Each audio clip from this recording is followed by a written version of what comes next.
All right, I'm going to be reading chapter 8 to you today. And I also am going to have you go ahead and read chapter 9. We're going to do 2 chapters this week. And the reason is that I want us to finish the book by April 30th. Why? Because that is the day I've chosen for us to do our Outsiders sort of virtual wax museum. I know that many of you came last year to see the 8th graders and I when we dressed up like greasers and socias. And it turned out to be a really fun activity, and I don't want you to miss out on that. So April 30th, that's going to be the day we dress up. I'm going to have you guys join me in my Google Meet, and we're going to, yes, we have to turn our cameras on so we can see each other.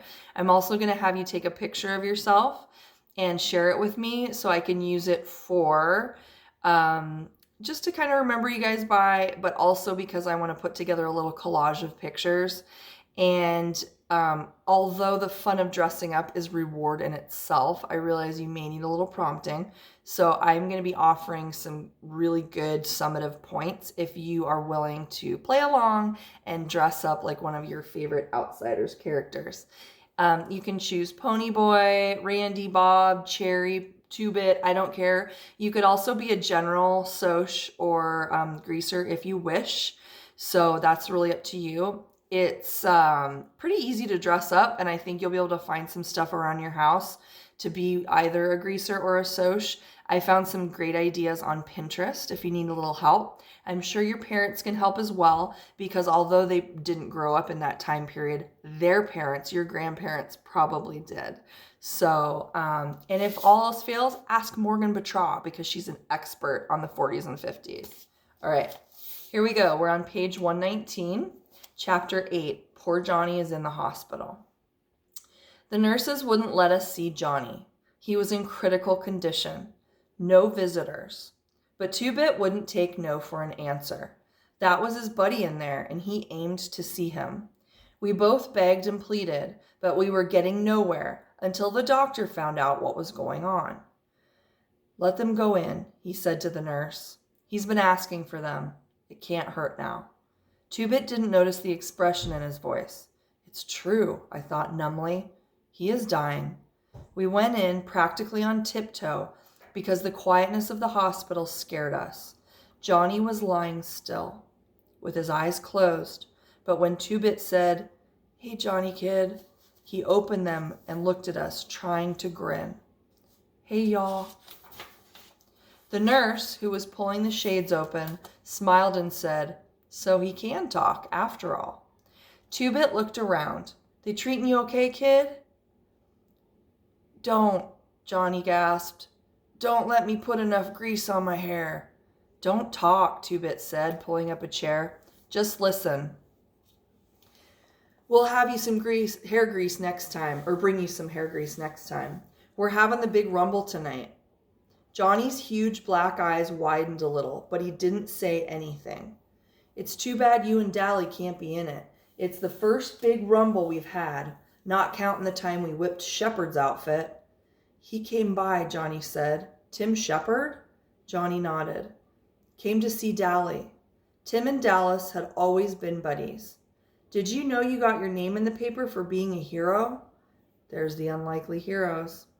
Johnny almost grinned as he nodded. "Tough enough," he managed. "And by the way," his eyes were glowing, "I figured Southern gentlemen had nothing on Johnny Cade." I could see that even a few words were tiring him out. He was as pale as the pillow and looked awful. Two-Bit pretended not to notice. "You want anything besides hair grease, kid?" Johnny barely nodded. "The book." He looked at me. "Can you get another one?" Two-Bit looked at me too. I hadn't told him about Gone with the Wind. "He wants a copy of Gone with the Wind so I can read it to him," I explained. "You want to run down to the drugstore and get one?" "Okay," Two-Bit said cheerfully. "Don't y'all run off." I sat down in Two-Bit's chair and tried to think of something to say. "Dally's going to be okay," I said finally. "And Derry and me, we're okay now." I knew Johnny understood what I meant. We had always been close buddies, and those lonely days in the church strengthened our friendship. He tried to smile again, and then suddenly went white and closed his eyes tight.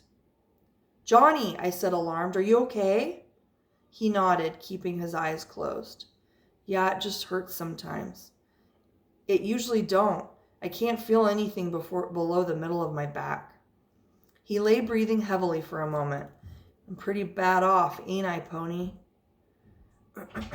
You'll be okay, I said with fake cheerfulness. You gotta be. We couldn't get along without you. The truth of that last statement hit me. We couldn't get along without him. We needed Johnny as much as he needed the gang. And for the same reason. I won't be able to walk again, Johnny started, then faltered. Not even on crutches. Busted my back. You'll be okay, I repeated firmly. Don't start crying, I commanded myself. Don't start crying. You'll scare Johnny. You want to know something, Pony Boy? I'm scared stiff. I used to talk about killing myself. He drew a quivering breath. I don't want to die now. It ain't long enough. 16 years ain't long enough. I wouldn't mind it so much if there wasn't so much stuff I ain't done yet and so many things I ain't seen. It's not fair. You know what? That time we were in Windricksville was the only time I've been away from our neighborhood. You ain't gonna die, I said, trying to hold my voice down. And don't get juiced up because the doc won't let us see you no more if you do. 16 years on the streets and you can learn a lot. But all the wrong things, not the things you want to learn. 16 years on the streets, you see a lot, but all the wrong sights, not the sights you want to see. Johnny closed his eyes and rested quietly for a minute. Years of living on the east side teaches you how to shut off your emotions. If you didn't, you would explode. You learn to cool it. A nurse appeared in the doorway. Johnny, she said quietly, your mother's here to see you. Johnny opened his eyes. At first they were wide with surprise. Then they darkened. I don't want to see her, he said firmly. She's your mother. I said I don't want to see her. His voice was rising. She's probably come to tell me about all the trouble I'm causing her and about how glad her and the old man will be when I'm dead. Well, tell her to leave me alone. For once. His voice broke. For once, just to leave me alone. He was struggling to sit up. Sorry if you hear a little bit of noise in the background. It's my kiddos playing. He was struggling to sit up, but he suddenly gasped, went whiter than a pillowcase, and passed out cold. The nurse hurried me out the door. I was afraid of something like this if he saw anyone. I ran into Two-Bit, who was coming in. You can't see him now, the nurse said, so Two-Bit handed her the book. Make sure he can see it when he comes around. She took it and closed the door behind her. Two-Bit stood and looked at the door a long time. I wish it was any one of us except Johnny, he said, and his voice was serious for once. We could get along without anyone but Johnny. Turning abruptly, he said, let's go see Dallas. As we walked out into the hall, we saw Johnny's mother. I knew her. She was a little woman with straight black hair and big black eyes like Johnny's. But that was as far as the resemblance went. Johnny Cake's eyes were fearful and sensitive. Hers were cheap and hard. As we passed her, she was saying, but I have a right to see him. He's my son. After all the trouble his father and I have gone to raise him, this is our reward. He'd rather see those no-count hoodlums than his own folks. She saw us and gave us such a look of hatred that I almost backed up. It was your fault, always running around in the middle of the night getting jailed and heaven knows what else. I thought she was going to cuss us out. I really did.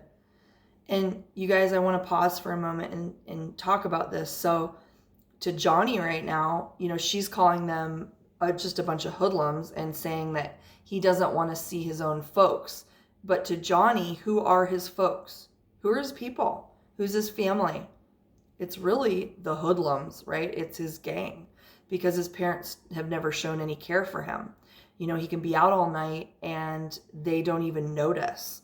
So he has learned to really count on his brothers in the gang as family more. So of course that's who he wants to see in the hospital, right? All right, back to it. We're at the bottom of page 123. Two-Bit's eyes got narrow and I was afraid he was going to start something. I don't like to hear women get sworn at, even if they deserve it. No wonder he hates your guts, Two-Bit snapped. He was going to tell her off real good, but I shoved him along. I felt sick. No wonder Johnny didn't want to see her. No wonder he stayed overnight at Two-Bit's or at our house and slept in the vacant lot in good weather. I remembered my mother, beautiful and golden like soda, and wise and firm like dairy. Notice he uses the word golden here. He's alluding again to that poem, saying that she's golden, she's precious. Oh, Lordy, there was a catch in Two-Bit's voice, and he was closer to tears than I'd ever seen him. He has to live with that. We hurried to the elevator to get to the next floor. I hoped the nurse would have enough sense not to let Johnny's mother see him. It would kill him. Dally was arguing with one of the nurses when we came in. He grinned at us. Man, am I glad to see you. These hospital people won't let me smoke, and I want out. We sat down, grinning at each other. Dally was his usual mean, ornery self. What's ornery mean? Do you remember? He was okay. Shepard came by to see me a while ago. That's what Johnny said. What do you want? Said he saw my picture in the paper, and I couldn't believe it. Didn't have wanted dead or alive under it. He mostly came to rub it in about the Rumble. Man, I hate not being in that. Only last week, Tim Shepard had cracked 3 of Dally's ribs. But Dally and Tim Shepard had always been buddies. No matter how they fought, they were two of a kind, and they knew it. Dally was grinning at me. Kid, you scared the devil out of me the other day. I thought I'd killed you. Me? I said, puzzled. Why? When you jumped out of the church, I meant to hit you just hard enough to knock you down and put out the fire. But when you dropped like a ton of lead, I thought I'd aimed too high and broke your neck. He thought for a minute. I'm glad I didn't, though. I'll bet, I said with a grin. I'd never liked Dally, but then, for the first time, I felt like he was my buddy. And all because he was glad he hadn't killed me. Dally looked out the window. He sounded very casual. How's the kid? We just left him, Two-Bit said, and I could tell that he was debating whether to tell Dally the truth or not. I don't know about stuff like this, but, well, he seemed pretty bad to me. He passed out cold before we left him. Dally's jawline went white as he swore between clenched teeth. Two-Bit, you still get that fancy black-handled switch? Yeah, give it here. Two-Bit reached into his back pocket for his prized possession. It was a jet-handled switchblade, 10 inches long, that would flash open at a mere breath. It was the reward of 2 hours of walking aimlessly around a hardware store to divert suspicion.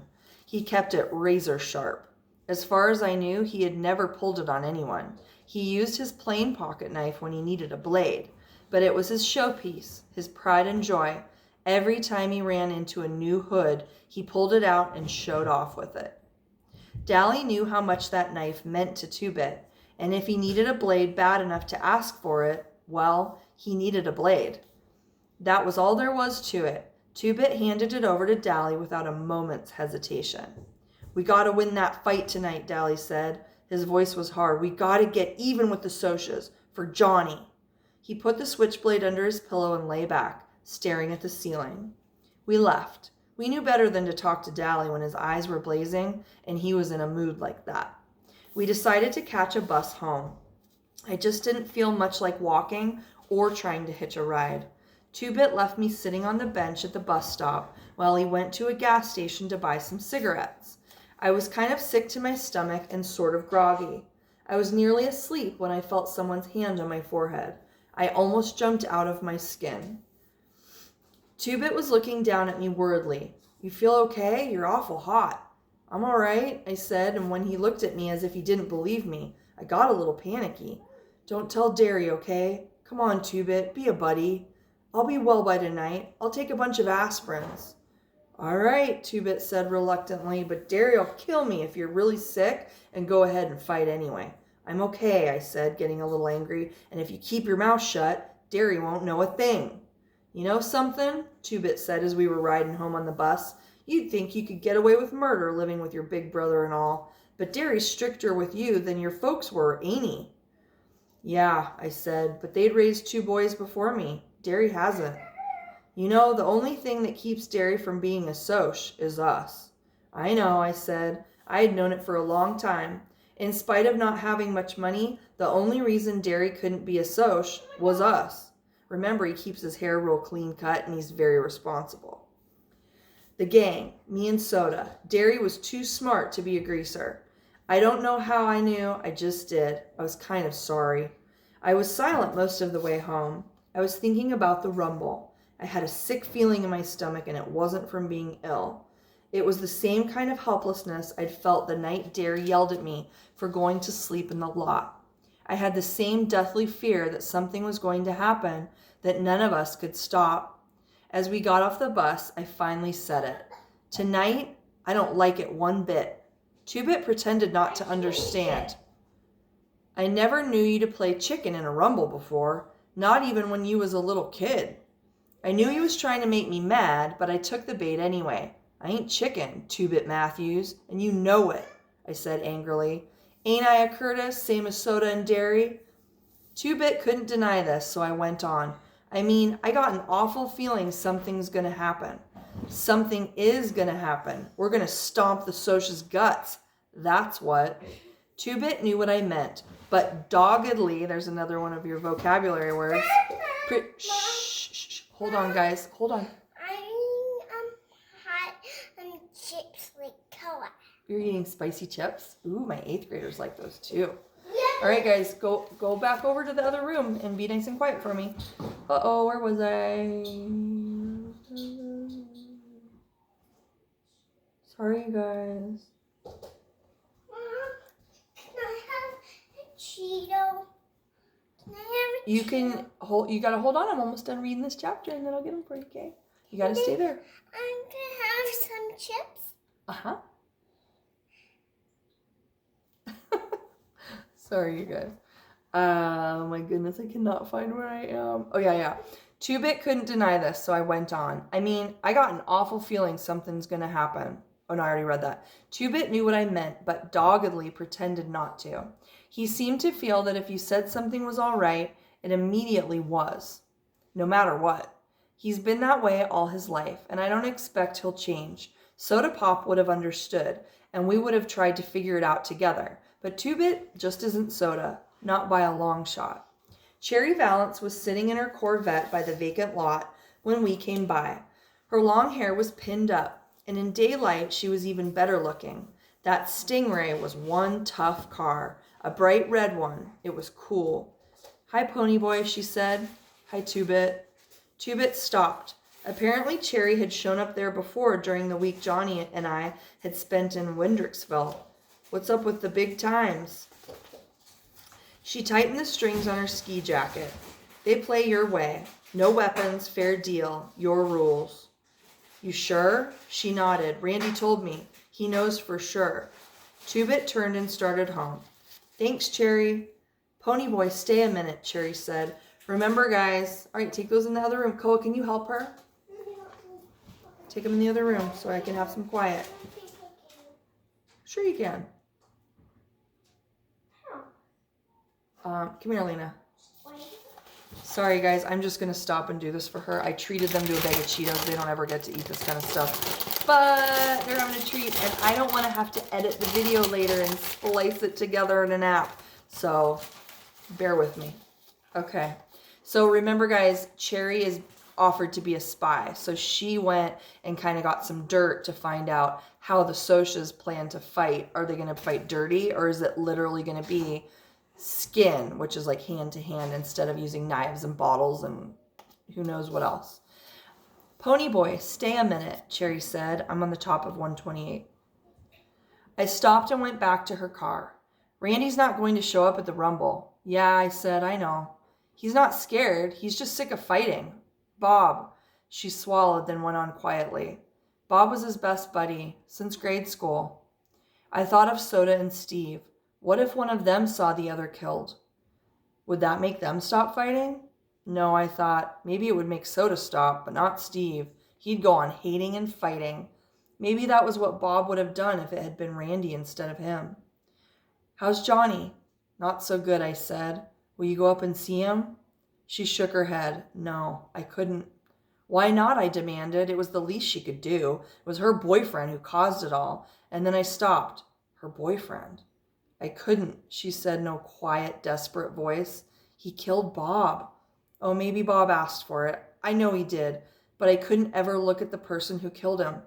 You only knew his bad side. He could be sweet sometimes and friendly, but when he got drunk, it was that part of him that beat up Johnny. I knew it was Bob when you told me the story. He was so proud of his rings. Why do people sell liquor to boys? Why? I know there's a law against it, but kids get it anyway. I can't go see Johnny. I know. I'm too young to be in love and all that, but Bob was something special. He wasn't just any boy. He had something that made people follow him, something that marked him different, maybe a little better than the crowd. Do you know what I mean? I did. Cherry saw the same things in Dallas. That was why she was afraid to see him, afraid of loving him.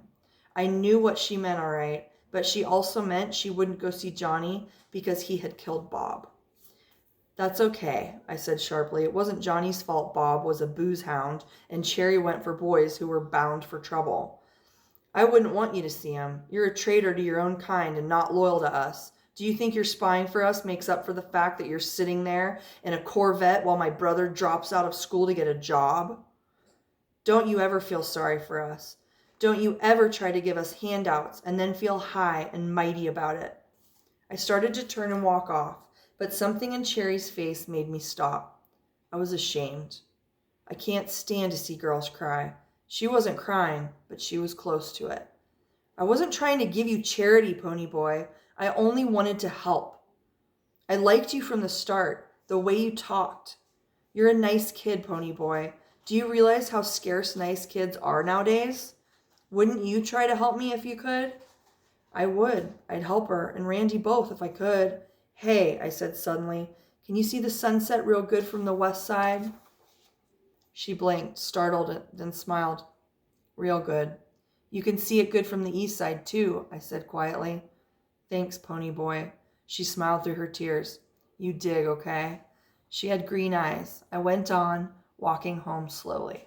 I really like that part of the book because I think it's really cool how Pony Boy is willing to admit that, to himself at least, that he was acting too harsh towards her, and being very proud and, looking at her as somebody who has a lot of material things and letting it kind of dig at him a little bit, but then backing off and realizing he needs to calm down. And he used this really cool thing to connect with her by talking about the sunset, right? Because they've talked about that before. All right, so that's chapter 8, and I'm going to stop the video because it's at 23 minutes. Yikes. Hopefully you can get through chapter 9 in 23 minutes also. And I want you to have that read by Monday the 20th because I'm going to give you sort of a summative, cumulative assessment over the chapters we've read. So it'll be over chapters 1 through 9. And then the last 2 summative grades, you guys, for the whole trimester are both going to be a part of the project I assign you this week, okay? Lots of details coming. I hope everybody's doing well.